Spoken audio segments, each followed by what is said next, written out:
अब देखो, सबसे पहले जब भी हम स्टार्टिंग करते हैं हिमाचल प्रदेश की, तो आपको सबसे पहला और सबसे इम्पोर्टेंट कंसर्न क्या पता होना चाहिए कि हिमाचल का टोटल एरिया कितना है। अब देखो, आपको पढ़ने के लिए मैं कुछ नहीं रख रही हूँ, सिर्फ थोड़ा ध्यान देना है कि मैं बोल क्या रही हूँ, ठीक है।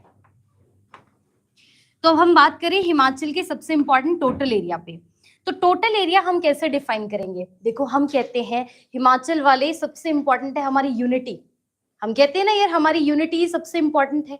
और हम कहते हैं अगर अकेला अकेला हो यूनाइट लगेंगे हम, नहीं। यूनिटी कब लगेगी, जब आपका एक मुट्ठी बन जाएगी। और वो कब बनेगी, जब आपकी 5 उंगलियां होंगी। इसका मतलब हाथ तो 2 है ना आपके पास, तो 5 उंगलियां दोनों में है। तो इसका मतलब 5 कितने टाइम्स लिखना है आपने, फिर 2 टाइम्स लिखना है, ठीक है। तो सबसे पहले मैं आपको हिमाचल के एरिया से स्टार्ट कर रही हूँ। और एरिया आपको याद कैसे रखना है, हमने कहा हमारी सबसे इंपॉर्टेंट क्या है, हमारी यूनिटी। और यूनिटी कब बनेगी, जब आपकी मुट्ठी बन जाएगी। और मुट्ठी कितनी उंगलियों से बनेगी, 5। तो दोनों हाथ में कितनी उंगलियां, 5। 5 के बाद क्या आता है, फिर 5 के बाद क्या आता है, 5 के बाद क्या आता है, 6। 6 के बाद क्या आता है, 7। अब देखो टोटल मैंने कितने डिजिट लिखे, 5 6 7, कितने डिजिट हो गए, 3 डिजिट हो गए। तो टोटल एरिया कितना हो जाएगा, 55673 स्क्वायर किलोमीटर। तो याद करना मुश्किल हुआ नहीं, कहेंगे कि टोटल एरिया का कितना परसेंट है। तो एरिया हमेशा हम कैसे डिफाइन करते हैं, 100% ना। तो 100 में से कितना परसेंट हमीरपुर का एरिया हो जाएगा, 2% ओनली, यानी कि 2.01% ऑफ टोटल एरिया।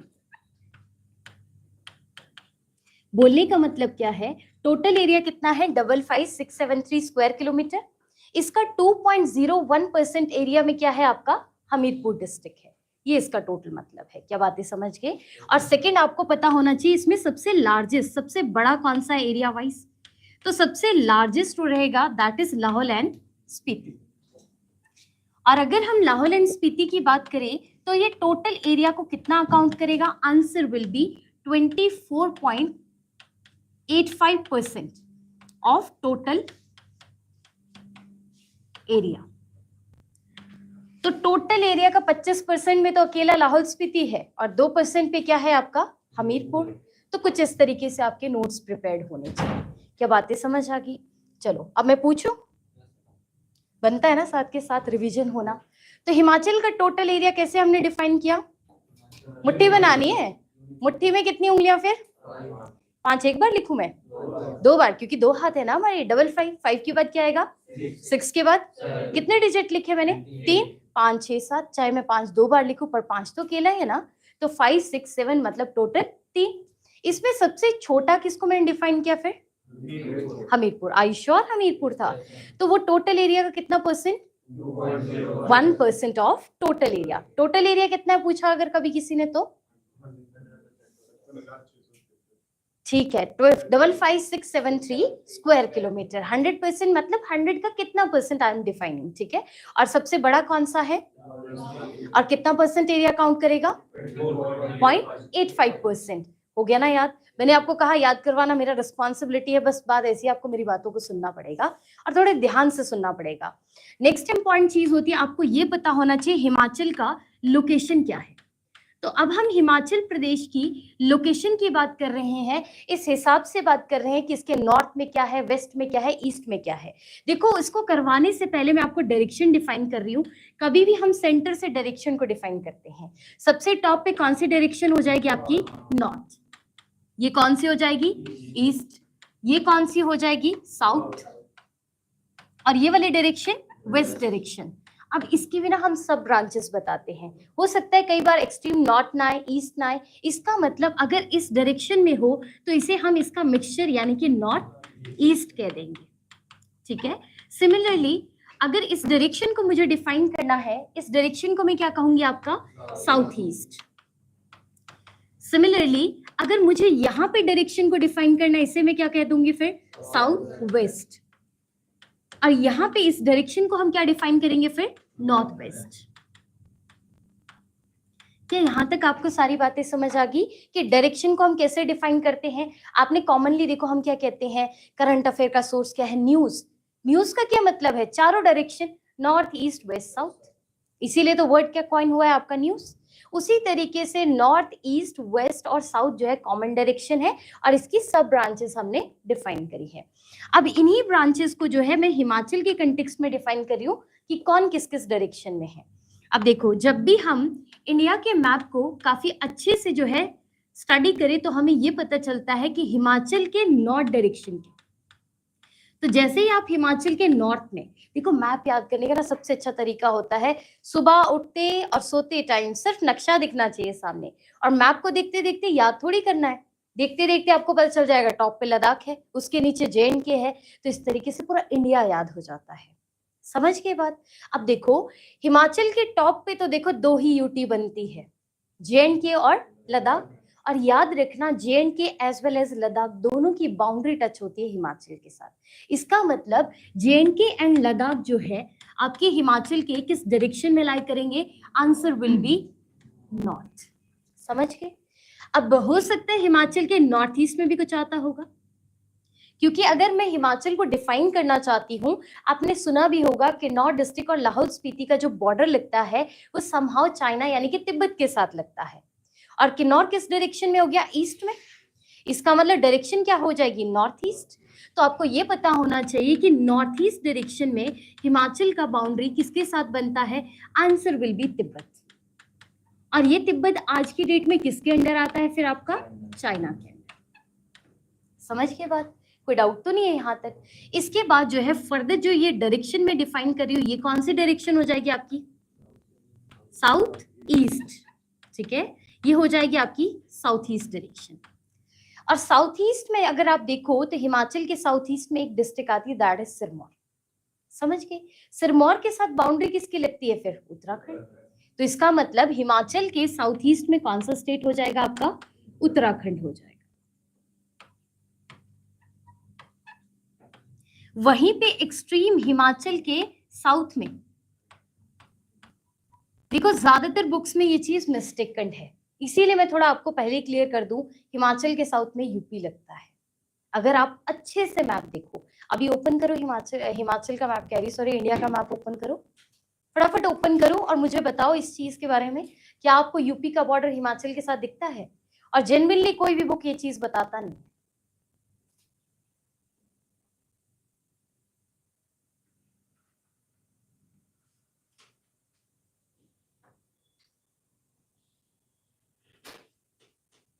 दिखा इंडिया का मैप, हिमाचल प्रदेश दिख रहा है आप लोगों को? देखो, हिमाचल के साथ साउथ में बाउंड्री किसकी लग रही है? फिर यूपी की लग रही है, ना कि हरियाणा। हरियाणा साउथ वेस्ट में आता है। अगर हम एक्सट्रीम लोकेशन देखें तो वही बात है, हम बहुत कुछ पढ़ते हैं पर हमें पढ़ना है एग्जैक्ट, ताकि हमसे गलती कोई ना हो सके। समझ के बाद तो एक्सट्रीम जो है साउथ में कौन सा फिर स्टेट आ जाएगा हिमाचल के? Answer will be UP. वहीं पे अगर मुझे डायरेक्शन डिफाइन करना है कौन सा आपका? साउथ वेस्ट, तो साउथ वेस्ट डायरेक्शन में स्टेट है दैट इज हरियाणा। और अगर मैं हिमाचल के वेस्ट की बात करूं तो वेस्ट में जो है आपका एक स्टेट है दैट इज पंजाब। कितनी बातें सबको समझ आ गई? अब देखो, जब भी आप नोट्स बनाओ ना, नोट्स ऐसे होने चाहिए कि एक नजर में देखते से पता चल जाए कि कौन सी चीज कहाँ है, क्योंकि लास्ट मोमेंट में ना कभी भी बुक्स नहीं पढ़ी जाती, लास्ट मोमेंट में हमेशा नोट्स ही पढ़े जाते हैं। क्या बातें समझ आ गई? इसीलिए आपने नोट्स इतने बड़े क्लियर बनाने हैं कि आपको हर चीज समझ आ जाए। क्या समझ गए ये बात? तो आपने अच्छे से बनाना है, इतना टाइट कंजेस्टेड नहीं बनाना है, थोड़ा बड़ा बनाना है। ठीक है, पूछू मैं फिर टोटल एरिया शुरू से। तो टोटल एरिया कैसे डिफाइन किया हमने? फिर यूनिटी से डिफाइन किया। और यूनिटी कब बनती है? फिर जब मुट्ठी बनती है। और मुट्ठी में कितनी उंगलियां? फिर अच्छा, फिर एक ही हाथ है? 2 हाथ है ना, तो कितने बार 5 लिखूं फिर मैं? अच्छा, 5 के बाद 6 के बाद कितने डिजिट यूज किए? 3। तो एरिया कितना हो गया?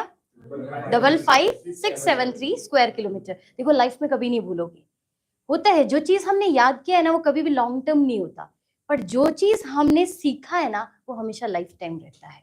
समझ के बाद चलो, फिर इसके बाद मैंने कहा सबसे बड़ा एरिया वाइज, टोटल एरिया का कितना परसेंट? 85%। एंड स्मॉलेस्ट कितना परसेंट? 1% of total area. यहां तक समझ गए सब? फिर हमने डायरेक्शन डिफाइन किया। हिमाचल के एक्सट्रीम नॉर्थ में क्या था? जम्मू कश्मीर और लद्दाख। नॉर्थ ईस्ट में क्या था? साउथ वेस्ट में क्या था? साउथ ईस्ट में, सॉरी, साउथ ईस्ट में क्या था? उत्तराखंड। साउथ में क्या था? और साउथ वेस्ट में क्या था? और वेस्ट में क्या था? पंजाब। क्लियर है? देखो, आगे कराने से पहले मैं कुछ चीजें सिखा रही हूँ। मैं आगे वैलीज कहूँ, पास कहूँ, और आपको पता ही ना हो तो इसका तो कोई फायदा नहीं है। तो देखो, जब भी मैं इस तरीके का स्ट्रक्चर बनाऊ ना, इसे हम कहते हैं माउंटेन। अगर ऐसा स्ट्रक्चर हो तो इसे हम क्या डिफाइन करते हैं? माउंटेन। इस माउंटेन का जो टॉप होता है ना, सबसे ऊंचा, इसे हम कहते हैं पीक। पीक क्या होती है? आपकी चोटी। इतनी बातें समझ के। और इस पहाड़ का बेस भी तो होता है ना, जिसपे टिका हुआ है। इस बेस को हम कहते हैं रिज। क्या कहते हैं? रिज। अब देखो, हिमाचल वाले हो, शिमला का रिज तो सबने सुना है, बड़ा फेमस टूरिस्ट स्पॉट है ना। इसका मतलब वो जो जाखू की पहाड़ी है उसका बेस है। वैसे ही आप धर्मशाला में रिज सुनोगे, मनाली में रिज सुनोगे, तो पहाड़ का बेस को हम क्या कहते हैं? रिज कहते हैं। क्या सारी बातें समझ आ रही है ना? यहीं पे अब पहाड़ एक अकेला तो होता नहीं है। पहाड़ कैसा होगा? आगे की तरफ इस तरीके से एक्सटेंड करेगा, और जब ये पहाड़ एक्सटेंड करेगा इसे हम कहते हैं माउंटेन रेंज, जिसको हम कहते हैं पर्वत या माला। ठीक है, पर्वत श्रृंखला या माला कह सकते हो। ठीक है, पर्वत माला या पर्वत श्रृंखला। इतनी बातें समझ के आप लोग? यहाँ तक कोई डाउट तो नहीं है? अब देखो, दो पहाड़ों के बीच में ये वी शेप दिख रहा है आप लोगों को। तो जब भी दो पहाड़ों के बीच में इस तरह का वी शेप स्ट्रक्चर बनता है ना, इसे हम वैली कहते हैं, घाटियां। तो दो पहाड़ों के बीच में क्या होती है? वैली, क्योंकि नदियां कट करती है ना, इसीलिए वैली का कंस्ट्रक्शन होता है। समझ गए? तो दो पहाड़ों के बीच में वी शेप वैली, और दो पहाड़ों को ये जोड़ने वाला पॉइंट है ना, तो दो पहाड़ों को कनेक्ट करने वाले पॉइंट को हम पास कहते हैं, दर्रा। समझ आ गई इतनी बातें? अगर ये पीक है तो बची हुई भी तो है ना आपकी, तो ये याद रखना, बची हुई को हम हिल्स यानी कि पहाड़ियां कहते हैं। आगे सारी बातें समझ? पूछूं? अब सब कुछ पूछूं ना? ठीक है, ओके। तो मैं स्ट्रक्चर ड्रॉ कर रही हूँ, आप लोग मुझे आंसर करते जाना। अगर मैं ऐसा स्ट्रक्चर बनाऊं, ये क्या होता है? ये क्या होता है? अगर एक्सटेंड करूं तो ये पहाड़ का बेस, ये दो पहाड़ों के बीच में, दो पहाड़ों को कनेक्ट करने वाला पॉइंट।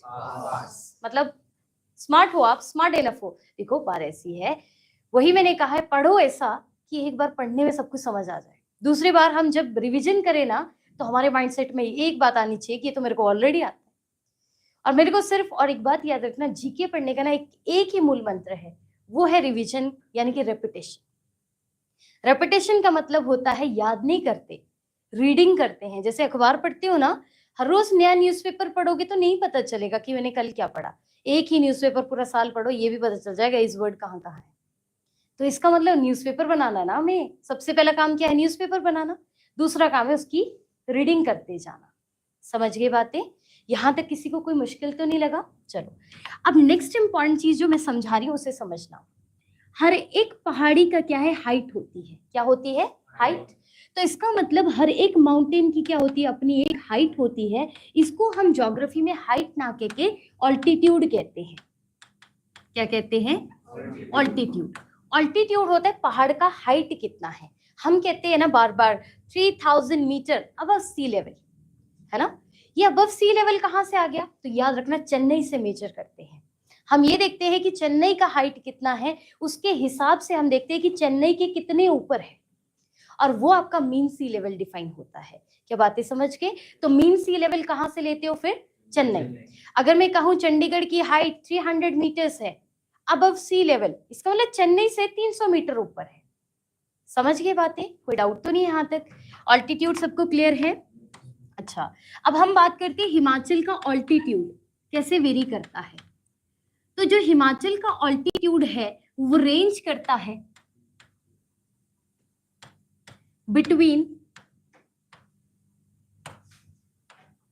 350 मीटर से लेकर 7000 मीटर्स के बीच में। इसका मतलब हिमाचल में जो ऑल्टीट्यूड रहेगा पहाड़ों का, वो 350 मीटर से लेके 7000 मीटर के बीच में रहेगा। क्या बातें समझ आ गई? नहीं भी याद आए ना, माइंडसेट में एक बात याद रखना, 350 तो याद रखना पड़ेगा। याद रखना, 1 को तो हम कंसिडर नहीं करते, कम से कम मिनिमम ऑड नंबर लेना है, दैट इज 3। 3 के बाद दूसरा ऑड नंबर क्या हो जाएगा 5, बस पीछे 0 ही लगाना है आपने। तो 350 हो गया। 35 टू कितना होता है 70, इसका वो कर लो, एक 0 एक्सटेंड करो, दैट इज 7000। तो याद करना बहुत इजी रहेगा, बस थोड़ा एसोसिएशन लगाना होता है। तो 350 से लेके 7000 मीटर के बीच में रहेगा, ये है ऑल्टीट्यूड। अब बात ऐसी है, ये ऑल्टीट्यूड भी तो किसी डायरेक्शन में इंक्रीज करता होगा ना। अगर हम हिमाचल के मैप को बड़े अच्छे से स्टडी करें तो हिमाचल के बिल्कुल वेस्ट में क्या है, पंजाब। पंजाब के साथ जो डिस्ट्रिक्ट लगेगा कांगड़ा, इसका मतलब सबसे वेस्ट में कौन सी डिस्ट्रिक्ट है आपकी, फिर कांगड़ा। कांगड़ा की हाइट कैसी होगी, फिर कम होगी। और जैसे जैसे मैं ईस्ट की तरफ जाऊंगी, मैंने पहले ही कहा किन्नौर आता है, इसका मतलब हिमाचल में जो ऑल्टीट्यूड इंक्रीज होता है वो वेस्ट से ईस्ट की तरफ होता है। समझ गए? तो आपने ये लिखना है कि ऑल्टीट्यूड जो है इंक्रीज करता है फ्रॉम वेस्ट टू ईस्ट। तो वेस्ट से मैं अगर ईस्ट की तरफ जाऊंगी तो ऑल्टीट्यूड क्या करेगा, हमारा इंक्रीज करेगा। समझ आ गई इतनी बातें, कोई डाउट तो नहीं है? समझ आ रहा है कि नहीं, पहली बात तो आ रहा है ना, ठीक है। तो यहां तक हमने ये पोर्शन हमने कवर अप कर लिया। नेक्स्ट अब हम बात करेंगे हिमाचल का पुराना नाम क्या था। देखो, हिमाचल का पुराना नाम डिफाइन करने से पहले मैं एक कहानी सुना रही हूँ। शुरुआत से लेके मैंने पूरी हिस्ट्री में कहानियां ही सुनानी है, बड़े इंटरेस्टिंग वे में। बस बात वही है, उस कहानी की शुरुआत थोड़ी यहाँ से करते हैं।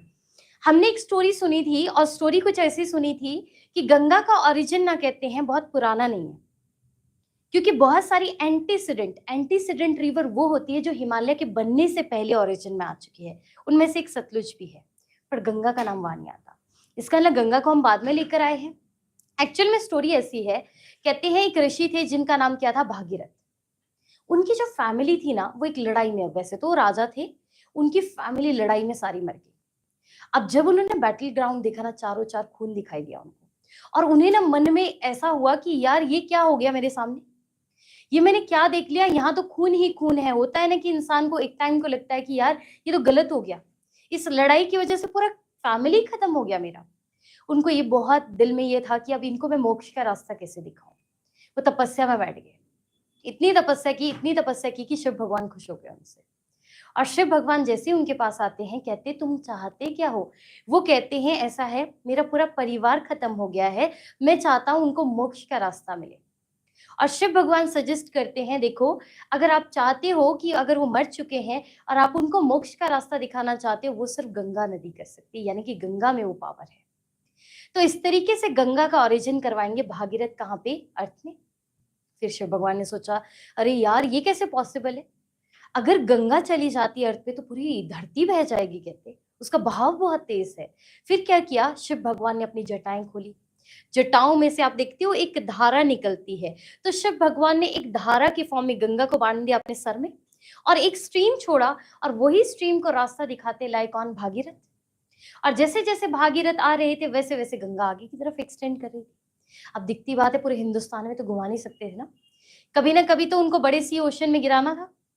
तो हुआ क्या, अब गंगा मेन नदी है, तो याद रखना वो गिरेगी किसमें, सागर, यानी कि बे ऑफ बंगाल में। तो गंगा के हस्बैंड का नाम सागर है, तो याद रखना गंगा और सागर इनका बेटा होगा, बेटे का नाम जालंधर होगा। तो गंगा और सागर के बेटे जालंधर थे वो राक्षस। अब वो राक्षस थे तो उन्होंने क्या किया, हिमाचल आए और हिमाचल को पूरा फाउंड किया। इसका मतलब आपसे पूछा जाए कि हिमाचल का सबसे पुराना नाम क्या है, तो आंसर क्या करोगे, जालंधर।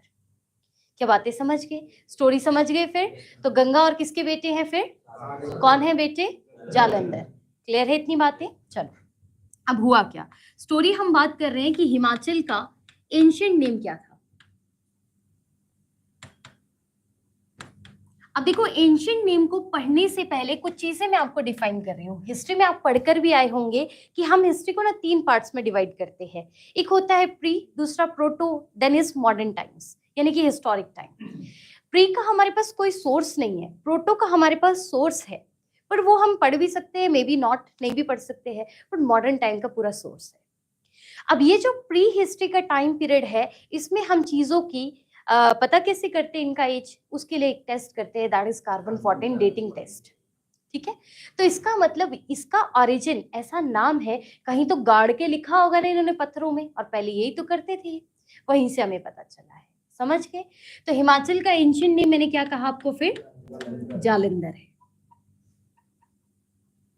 और सबसे इंपॉर्टेंट चीज देखो, हम कभी भी अगर बात करें हिमाचल, हरियाणा, किसी भी उसके जिसका अपना कोई कॉन्स्टिट्यूशनल लैंग्वेज नहीं है, उनका ऑफिशियल लैंग्वेज हिंदी होता है। ठीक है? क्या हिंदी संवैधानिक भाषा है? Is Hindi a constitutional language? बिल्कुल है, हिंदी संवैधानिक भाषा है। अगर आप अच्छे से पढ़ोगे तो 58 कॉन्स्टिट्यूशनल अमेंडमेंट एक्ट हुआ था 1987 में, जिसमें हिंदी को हमने पार्ट 22 आर्टिकल 394 क्लॉज ए में ऐड करा था एज अथॉरिटेटिव टेक्स्ट। ठीक है? तो वो आप लोग वहां पे पढ़ोगे, बट स्टिल हमारा ऑफिशियल लैंग्वेज हिंदी है तो हमें पता होना चाहिए। ठीक है? अब देखो, जालंधर की बात की है, और जब भी हम हिंदी पढ़ते हैं ना, हिंदी में सबसे इंपॉर्टेंट चीज पढ़ते हैं जिसमें हम थोड़े कच्चे रह जाते हैं, दैट इज संधि विच्छेद। इसका मतलब संधि विच्छेद भी करना पड़ेगा हमें। तो इसकी संधि करें तो जालंधर जो है, दो तरीके से हम इसको डिवाइड कर सकते हैं, दैट इज जलम प्लस धरा। तो जालंधर जो है किस वर्ड से डिराइव्ड है? जलम प्लस धरा। और जलम और धरा को अगर मैं ऐड करूं तो जालंधर वर्ड बनेगा। अब देखो, जलम क्या होता है? वाटर। धारा क्या होती है? स्ट्रीम। अब देखो, जलम प्लस धरा कहा है, ये क्यों कहा? क्योंकि हमने पढ़ा है कि एंशिएंट हिस्ट्री में ना 5 नदियों का जिक्र था वेदों में, जिसमें से 4 नदियां हिमाचल से बहती है, जिसमें से सतलुज, यमुना, सतलुज। मैं सीक्वेंस से बताऊंगी, मैम ने पढ़ाया भी होगा, सब्र सीजाई नहीं भी पढ़ाया तो मैं भी बता रही हूँ। सब्र सीजाई के अकॉर्डिंग, यानी कि direction is from south to north, सब्र सीजाई, सतलुज। अब देखो, हिमाचल में जरूर पता होना चाहिए, ये ट्रिक याद रखना है, थोड़ा सब्र रखना है। क्यों याद रखना है ये? एक्चुअल में है क्या, एक पर्सन है, उसको लोअर कोर्ट ने कह दिया भाई तेरे को सजा होने वाली है।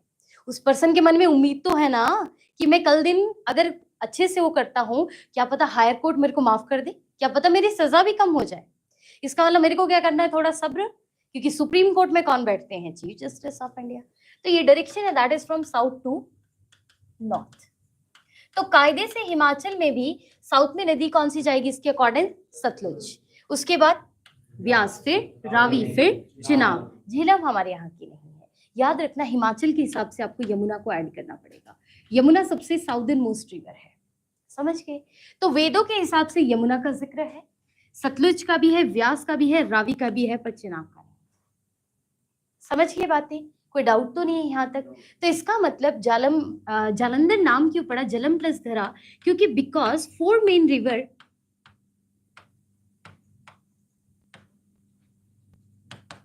passes through Himachal. इसका मतलब 4 मेन नदियां जिनका जो है मेंशन है वेदों में, उसमें से 4 नदियां तो हिमाचल से ही बहती हैं। क्या बातें समझ गए? इसीलिए हिमाचल का सबसे पहला नाम क्या था फिर? जालंधर। एक होमवर्क दे रही हूँ, आपने कल के लिए मुझे, कल जब भी वेंसडे नेक्स्ट क्लास होगा, आपने मुझे बताना है हिमाचल का नाम हिमाचल कॉइन किसने करा है? किसने कहा कि हिमाचल का नाम हिमाचल होना चाहिए? नहीं, किसी पर्सन ने कहा था। ठीक है? वो पर्सन का नाम आप मुझे बताओगे कि कौन ऐसे पर्सन है जिन्होंने हिमाचल का नाम सजेस्ट किया था। इतनी बातें समझ आ गई? हिमाचल का पुराना नाम क्या था, क्यों पड़ा, ये सब क्लियर है? ओके है? अब देखो, नेक्स्ट की अगर मैं बात करूं, अब हमने बात की है जालंधर की, कहीं ना कहीं जालंधर का तो मेंशन होगा ना। अब मैंने आपको कहा है कि मेरा नाम कुछ है, हिस्ट्री में अकबर नाम की भी कोई चीज थी, किताबों में लिखा हुआ है ना, तभी तो हमें पता है। इसका मतलब आपके जो है गंगा और सागर के बेटे जालंधर है, तो किसी बुक में होगा। याद रखना, वेदों के टाइम में जो बुक होती थी उसे पुराण कहते थे। क्या कहते थे? पुराण। उसमें सबसे पुराना पुराण है, दैट इज पद्म पुराण। कौन सा पुराण है? पद्म पुराण।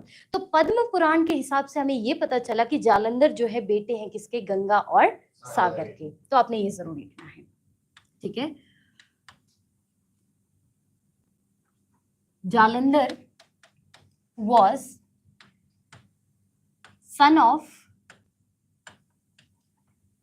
गंगा एंड सागर। किसके अकॉर्डिंग? तो अकॉर्डिंग टू पद्म पुराण।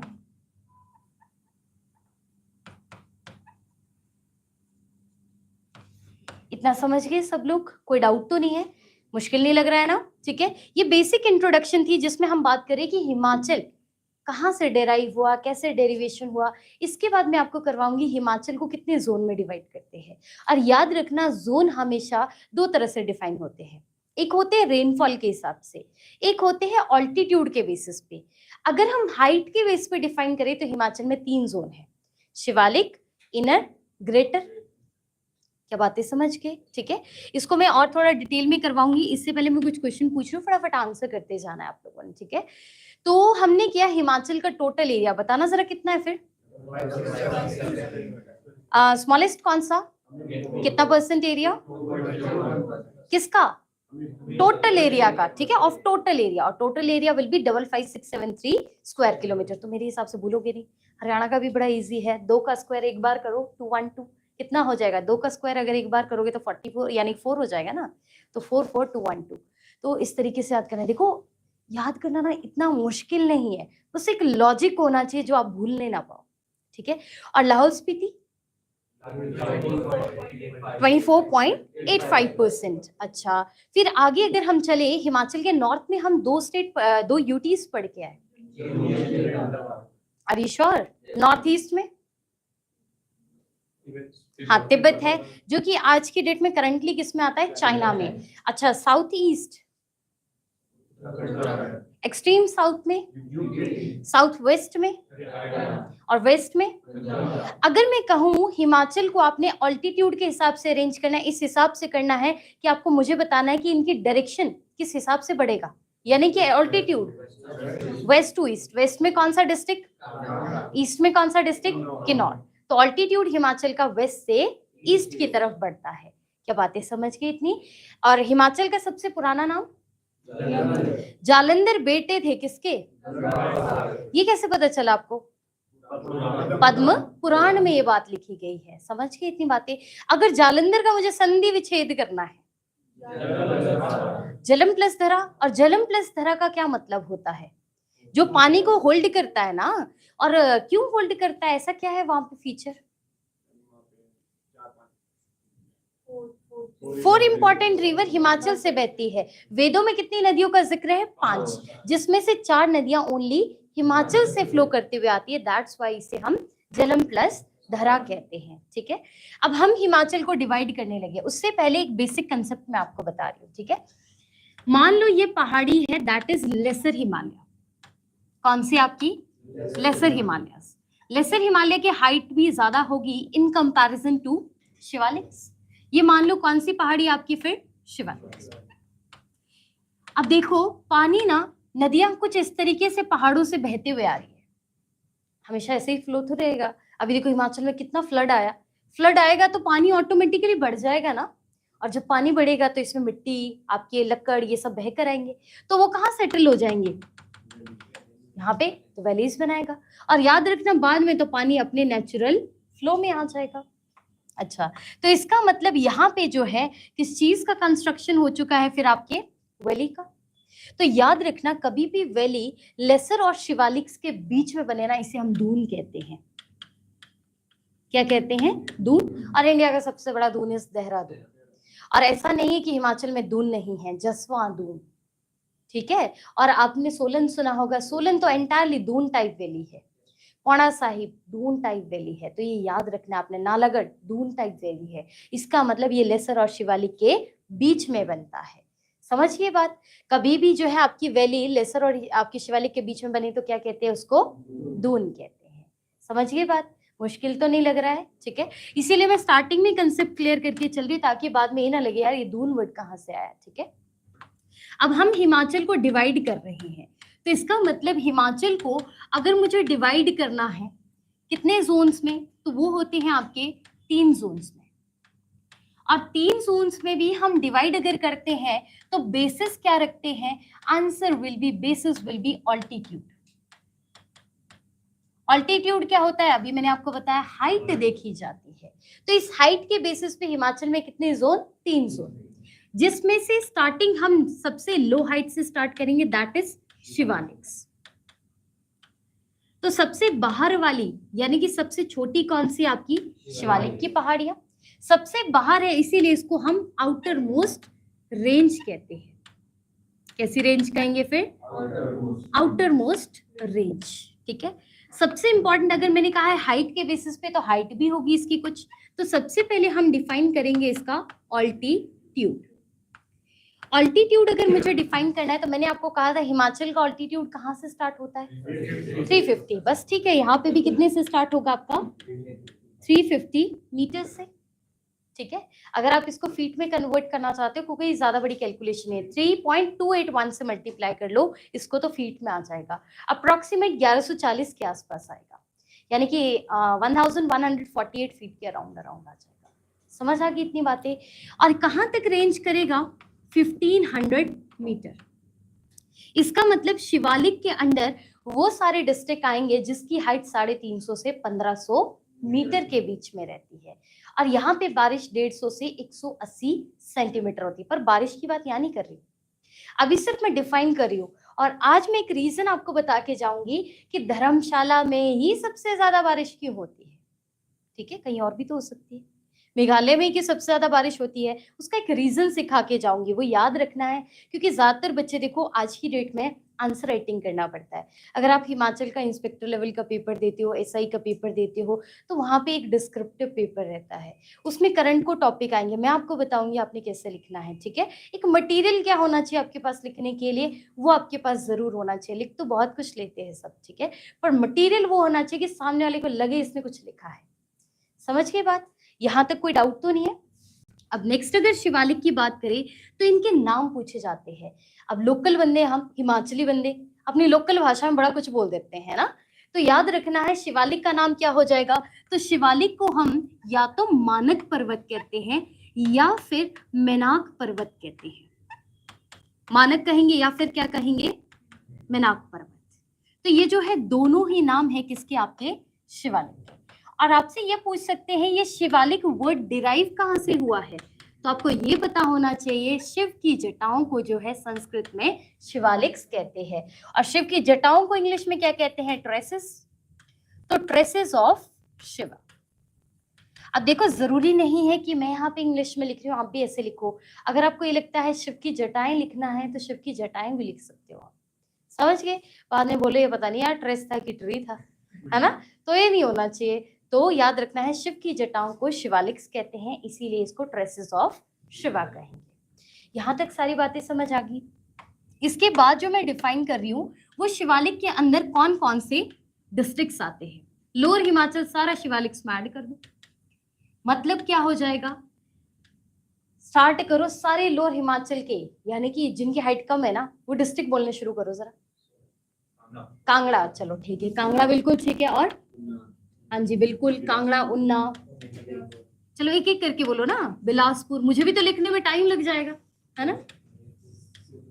कांगड़ा हो गया, उन्ना हो गया, बिलासपुर हो गया, और हमीरपुर, और हाँ जी, और कांगड़ा, उन्ना, लगेगा वो भी लिखेंगे हम। तो कांगड़ा, उन्ना, पहले मैं वो लिख रही हूँ जो पूरी तरह से आते हैं। कांगड़ा, उन्ना, बिलासपुर, हमीरपुर, फिर सोलन। पूरा सोलन शिवालिक्स में आता है, ठीक है। और जो सोलन का अपर थोड़ा पार्ट रहेगा वो दून टाइप वैली में जाएगा। तो ये हो गया कांगड़ा, उन्ना, बिलासपुर, हमीरपुर, सोलन, ये एंटायरली शिवालिक्स में आते हैं। उसके अलावा कौन सा आ जाएगा? मंडी। मंडी के अलावा कौन सा आ जाएगा आपका? सिरमौर। पर याद रखना मंडी और सिरमौर पूरी तरह से नहीं आएंगे। कारण क्या है वो भी मैं डिफाइन करती हूँ, क्योंकि कुछ एक पार्ट मंडी का हाइट पे है और कुछ एक पार्ट जो है सिरमौर का बहुत हाइट पे है, तो ऑल्टीट्यूड में फर्क है। तो मैं मंडी के एरिया और सिरमौर के एरिया लिख रही हूँ। पहले मैं मंडी से स्टार्ट कर रही हूँ। तो मंडी की कौन कौन सी वैली आती है? आपने एक वैली सुनी होगी, दैट इज बल्ल वैली। उसके अलावा एक जगह सुनी होगी आपने, जोगिंदर नगर।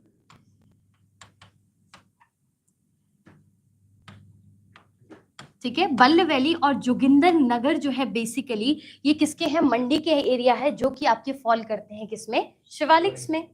उसके अलावा सिरमौर, नाहन, पछाद, पोंटा वैली, और उसके अलावा रेणुका। तो ये जो एरिया है ये सारे के सारे किसके अंडर आ जाएंगे? शिवालिक। तो याद रखने का बड़ा बेसिक तरीका है, शिवालिक। शिव भगवान सबको साथ लेके चले हैं। किसको लेके चले? सबको साथ। चाहे वो इंसान हो, चाहे वो भूत प्रेत हो, कुछ भी हो, सबको कैसे लेके चलते हैं? साथ। इसका मतलब शिवालिक में अगर शिव भगवान की जटा है तो सबको साथ, यानी कि 7 डिस्ट्रिक्ट इन टोटल आएगा। कैलकुलेट करो, 1 2 3 4 5 6 7। क्या बातें समझ गए? याद रह जाएंगे आपको, ठीक है। सिर्फ मंडी एंटायरली नहीं आएगा और सिरमौर नहीं आएगा, तो बल और जोगिंदर नगर, और वहीं पे नाहन, पच्छाद, पोंटा वैली एंड रेणुका। समझ गए? चलो, ये हो गया हमारा पार्ट खत्म। कौन सा?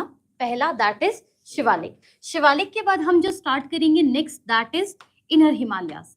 इनर हिमालय को हम लेसर हिमालय के नाम से भी जानते हैं, या तो इनको हम टर्म करेंगे एज अ इनर हिमालयास, और वहीं पे इन्हीं को हम कहते हैं लेसर हिमालयास।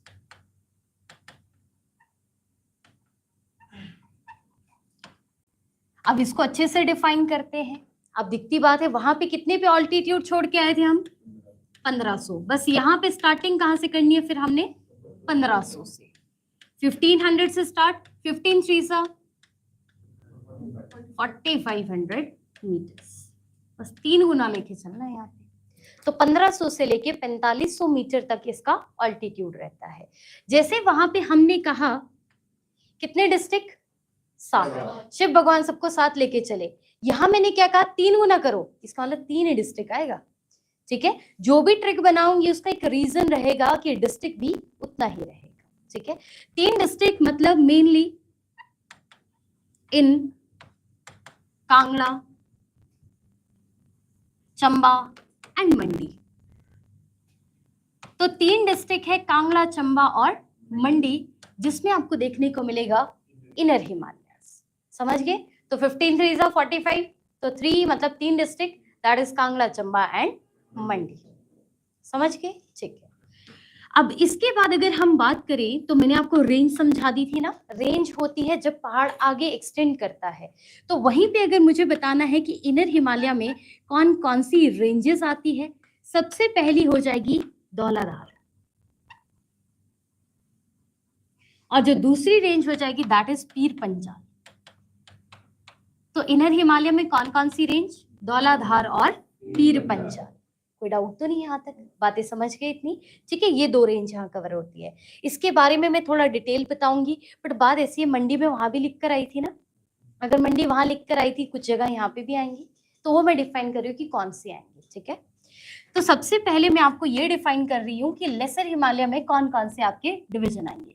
तो लेसर हिमालय की अगर मैं बात करूँ तो इसमें सबसे पहला और सबसे इंपॉर्टेंट चीज कौन कौन से एरिया कवर होंगे। तो याद रखना, सिरमौर का कुछ एक पार्ट नहीं आएगा, रेणुका वहां आया, पर रेणुका के अलावा पूरी रेणुका तहसील आपकी इनर हिमालय में आती है। बोलने का मतलब क्या है, शिलाई एंड ऑल आपके सारे ऊंचे इलाके हैं। देखो, वहां रेणुका तहसील में, जैसे शिमला डिस्ट्रिक्ट है ना, शिमला डिस्ट्रिक्ट में बहुत सारी चीजें हैं। अब शिमला डिस्ट्रिक्ट में तहसील भी अलग है, इसका मतलब शिमला टाउन भी अलग है। तो रेणुका तहसील में भी तो रेणुका अलग जगह होगी ना, वो रेणुका आपकी शिवालिक में आती है। बाकी रेस्ट ऑफ द तहसील आपकी लेसर हिमालय में आती है। उसके अलावा क्या आ जाएगा? मंडी का करसोग एरिया। करसोग के अलावा आपने सुना होगा छछियोट। तो ये जो करसोग और छछियोट है, ये आपका कहाँ आ जाएगा? आपका फिर लेसर हिमालय में आ जाएगा। उसके अलावा शिमला डिस्ट्रिक्ट, ये भी पूरी तरह से कहाँ पे आ जाता है? आपका लेसर हिमालय। कुल्लू आपने सुना होगा, ये भी लेसर हिमालय में आता है। उसके अलावा शिमला को जो है सिरमौर से अलग करने वाला दैट इज चूड़धार। तो इसका मतलब जो चूड़धार है वो भी जो है आपका किस में आ जाएगा? आपका इनर यानी कि लेसर हिमालयास में। चूड़धार को और किस नाम से जानते हो? दैट इज चूड़ चांदनी। बातें समझ आ गई? तो चूड़ चांदनी के नाम से भी जानते हैं हम किसको? चूड़धार को। अब इसकी हाइट मैंने क्या कहा था? मेनली 3 गुना किया, बस 3 से स्टार्ट करो। 3 से स्टार्ट किया हमने, ठीक है। फिर उसके बाद दुगना कर दिया 6, फिर 2 टाइम्स किया, 2 2 4 होते हैं, तो 3 6 4 7 मीटर्स जो है ऑल्टीट्यूड रहेगा किसका? चूड़धार का। समझ गए? ठीक है। एक काम दे रही हूँ आप लोगों को, पहली बार ना चूड़धार का मेंशन एक बुक में किया गया, बुक का नाम है द ग्रेट आर्क। तो मुझे बताना है नेक्स्ट टाइम इसका राइटर कौन है, द ग्रेट आर्क।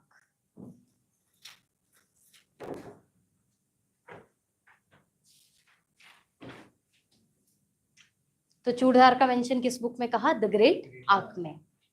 ठीक है, इसके मेरे को सिर्फ ऑथर का नाम आपने मुझे बताना है। ठीक है, और चूड़धार वो जगह हो गई है जहां पे दर्शन करने के लिए अब हेलीकॉप्टर सर्विसेज स्टार्ट होगी। तो पहली बार ऐसा हुआ है कहीं पे, तो हमें आना तो चाहिए ना फॉर श्योर। इतना समझ गए आप लोग। ठीक है, तो कौन कौन से एरिया आएंगे वो भी सबको क्लियर है। चलो, इसके बाद आपको कुछ एक धौलाधार के फीचर्स बता रही हूँ, क्योंकि पेपर में देखो यही आता है, अंदर से अंदर आता है। पेपर जितना बड़ा होगा ना उतना स्टेटमेंट आएगा, पेपर जितना लोअर कैडर पे जाएगा उतना ही ज्यादा इजी हो जाएगा, एमसीक्यू बेस्ड रहेगा। ठीक है, तो उस हिसाब से क्वेश्चंस बनते हैं। सबसे पहले जो मैं स्टार्ट कर रही हूँ दैट इज धौलाधार रेंज।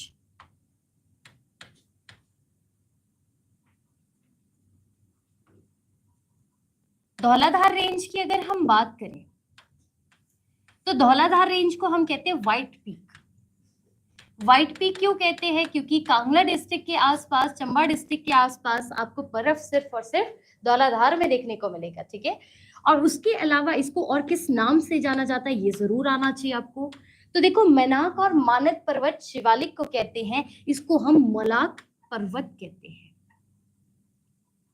तो मलाक पर्वत के नाम से जाना जाता है किसको, आपके धौलाधार को। नेक्स्ट इंपॉर्टेंट चीज जो आपके पास आती है, जो आपको माइंडसेट में रखना है कि क्या चीज कैसे डिराइव होती है, तो याद रखना धौलाधार मेनली क्या 3 डिस्ट्रिक्ट में है, कांगड़ा, चंबा एंड मंडी। तो कांगड़ा, चंबा और मंडी के बीच में जो रेंज है दैट इज धौलाधार रेंज। समझ गए।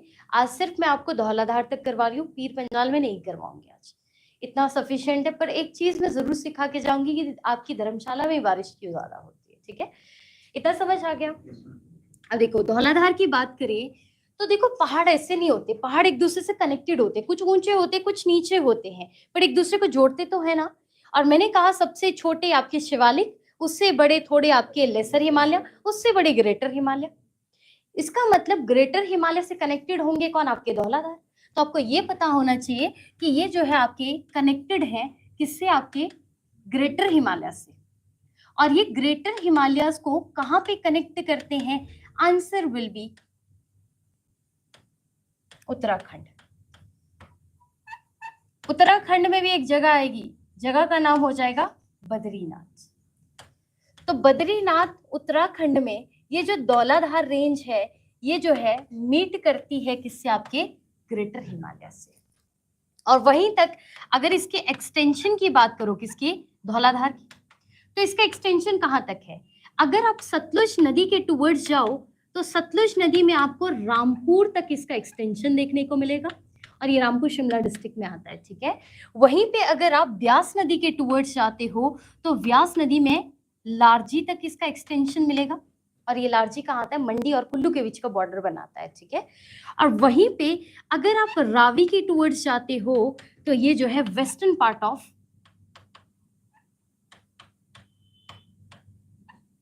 चंबा में देखने को मिलेगा। इसका मतलब आपके धौलाधार रेंज जो है कहां तक है, रामपुर, लारजी और चंबा के वेस्टर्न पार्ट तक फैले हुए हैं। बोलने का मतलब ये है।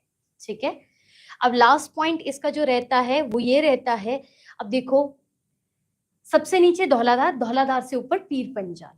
और याद रखना, बार बार क्वेश्चन आता है कि रोहतंग पास, अटल टनल, ये जो है आपकी किस रेंज में फॉल करते, पीर पंजाल में। रोहतंग पास पीर पंजाल के सेंटर में है।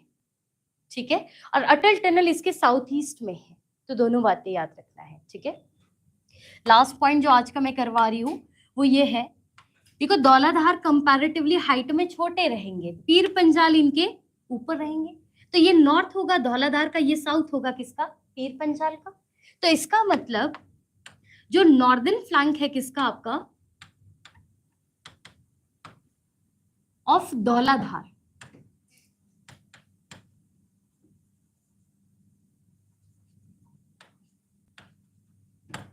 ये बिल्कुल जो है आपके हिट कर रहे हैं एक दूसरे को, कहां पे, तो आपको ये भी पता होना चाहिए किसके साथ करेगा, आपका southern flank of Pir Panjal के साथ। पर करेगा कहां पे, एट माउंटेन नॉट ऑफ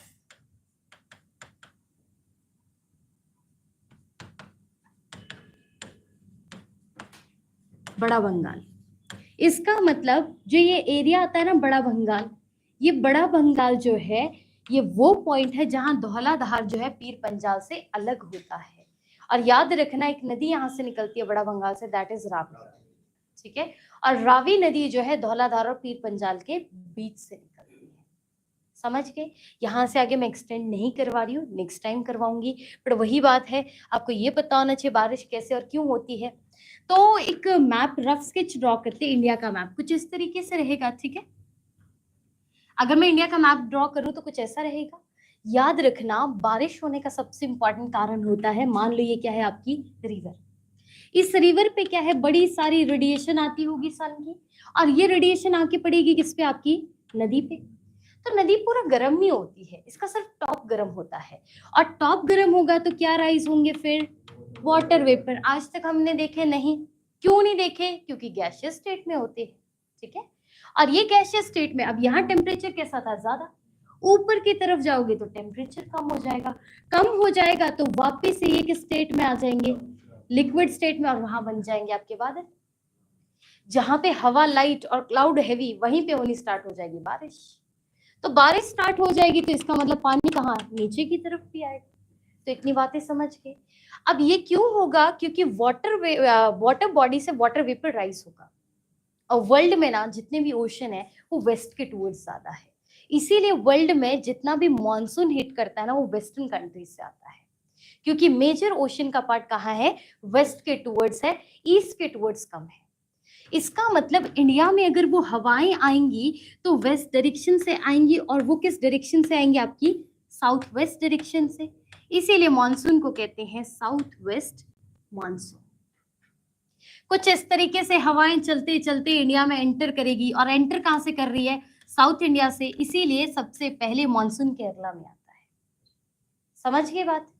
और ये हवाएं कुछ इस तरीके से एंटर कर रही है इंडिया में।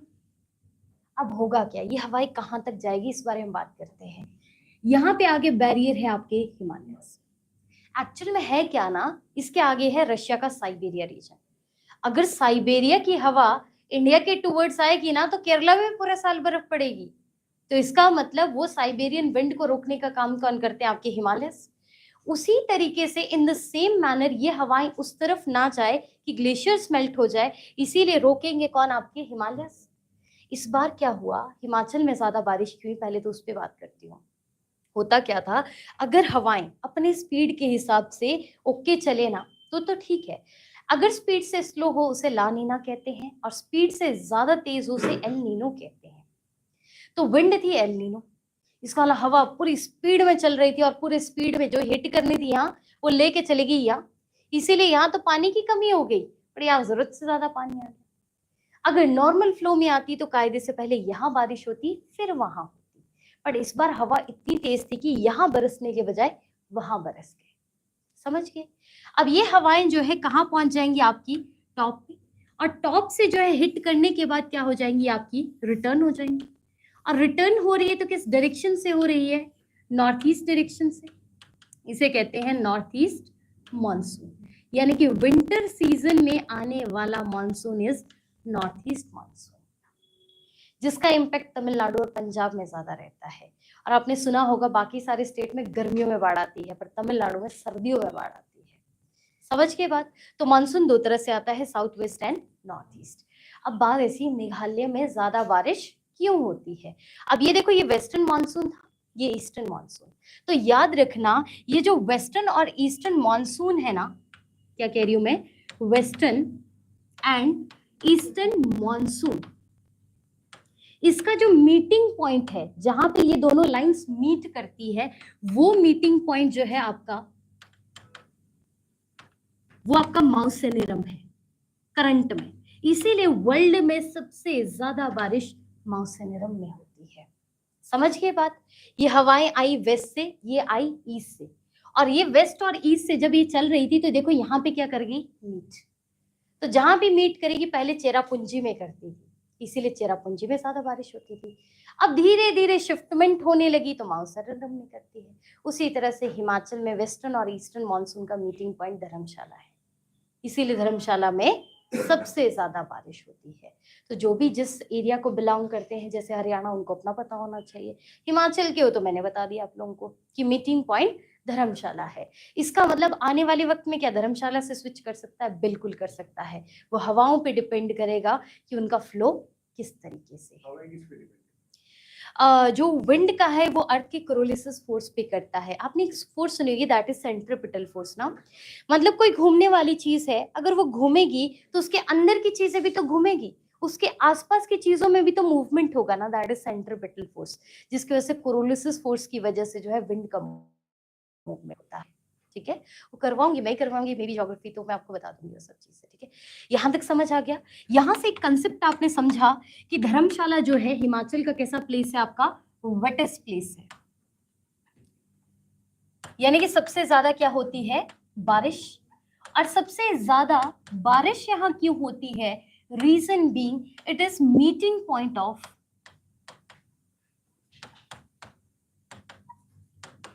वेस्टर्न एंड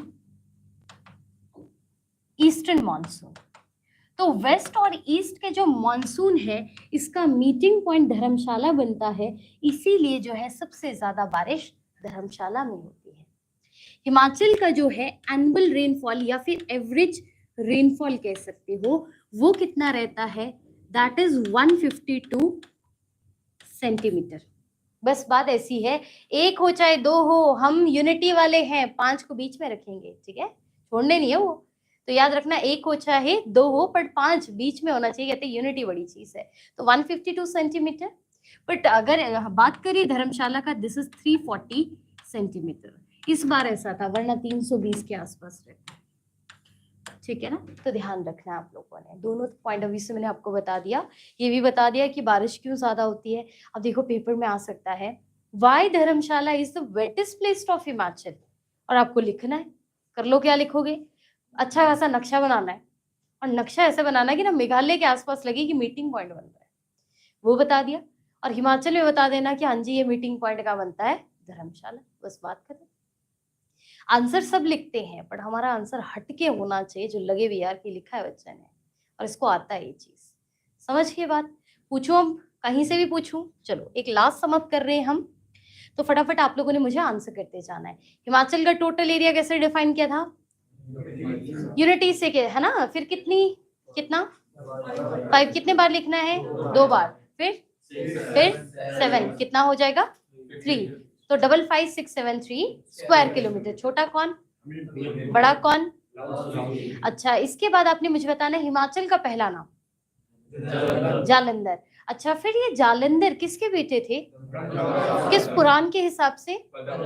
अगर मुझे ऑल्टीट्यूड के बेस पे डिफाइन करना है तो हिमाचल का ऑल्टीट्यूड कितने के बीच में रेंज करता है? 7,000 मीटर्स के बीच में।